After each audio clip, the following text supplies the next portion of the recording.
He is known for his writings on economic theory and theology. He is recognized for defending the price differential in usury. His name is Domingo de Soto.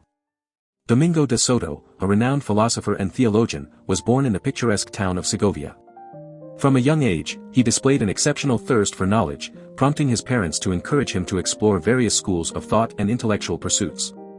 Their aim was to nurture a broad-minded individual who would transcend narrow perspectives. Soto's intellectual journey took him to Alcalá, Spain, and later to Paris, France, where he honed his philosophical acumen. In 1520, he was appointed as a professor of philosophy at Alcalá, but his true calling lay elsewhere. In 1524, he joined the Dominican order, driven by a deep spiritual yearning. However, his scholarly pursuits were far from over. Returning to academia, Soto assumed the prestigious position of chair of theology at Salamanca University in 1532. It was during this time that he made significant contributions to economic theory and theological discourse. He became widely recognized for his writings defending the compatibility of the price differential in usury with the concept of the just price, as seen through the lens of Thomists. Soto's intellectual prowess and expertise afforded him powerful positions, including that of confessor of Holy Roman Emperor Charles V. His influence extended to the highest echelons of society, as he became the emperor's representative at the Council of Trent. Despite his elevated stature, Soto remained deeply committed to his scholarly pursuits, always seeking to expand the boundaries of human understanding. In the beautiful city of Salamanca, where he had imparted his wisdom and shaped young minds, Domingo de Soto eventually breathed his last. His profound contributions to philosophy, theology, and economic theory have left an indelible mark on the world. His legacy continues to inspire generations, reminding us that intellectual pursuits and spirituality can harmoniously coexist, transcending the confines of conventional boundaries. Domingo de Soto, a Dominican philosopher and theologian, found himself troubled by the complexity that had arisen from the unclear moral standards surrounding usury. He observed how merchants had devised intricate schemes to navigate the conflicting demands of church leaders. As a man deeply rooted in his Dominican background and historical context, de Soto's perspective on usury was shaped by his understanding of natural law and the sterility of money, subjects that were actively debated during the medieval era.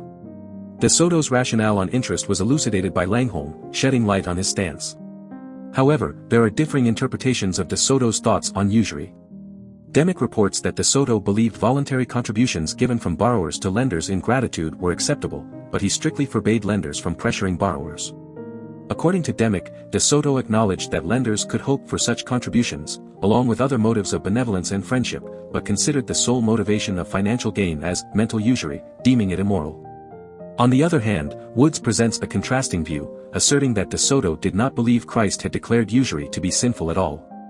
Woods suggests that de Soto did not consider the biblical verse Luke 6 verse 35 to have any relevance to lending at interest. These conflicting interpretations highlight the complexity and ongoing debates surrounding de Soto's philosophy on usury. De Soto's philosophical reflections on usury not only provide insights into the historical context of his time but also offer valuable lessons for our daily lives. His concerns about the convoluted schemes created by merchants remind us of the importance of clear moral standards and ethical behavior in our financial transactions. De Soto's emphasis on voluntary contributions and the rejection of exploitative practices serves as a reminder to prioritize gratitude, benevolence, and friendship over mere financial gain. In a world where monetary transactions often become entangled in complicated webs, de Soto's philosophy encourages us to reflect on the intentions behind our actions and consider the impact they have on others. By striving for transparency, fairness, and genuine human connection, we can navigate the complexities of modern life and create a society where economic interactions are guided by moral principles. Domingo de Soto, a prominent Spanish philosopher and theologian of the 16th century, was a pioneer in the field of law and justice. His treatise on law, titled De Justitia and Jure, published in 1556, is hailed as a foundational text in the theory of law, particularly in the realm of international law.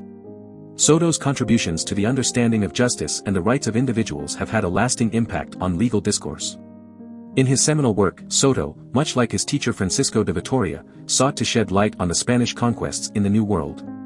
He played a crucial role in shaping the concept of people's rights, including the recognition of the Native Americans' right to private property. Soto's insights into the rights of indigenous populations challenged the prevailing imperialist mindset and laid the groundwork for a more inclusive and just society. But Soto's influence extended beyond his contributions to legal theory.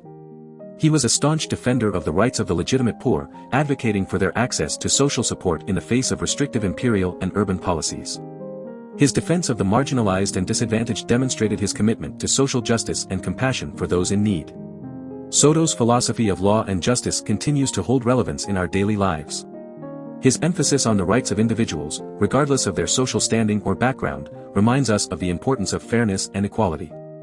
Soto's teachings encourage us to challenge oppressive systems and work towards a society that upholds the dignity and well-being of all its members. Do you want to explore more philosophers? Who do you want to see featured next?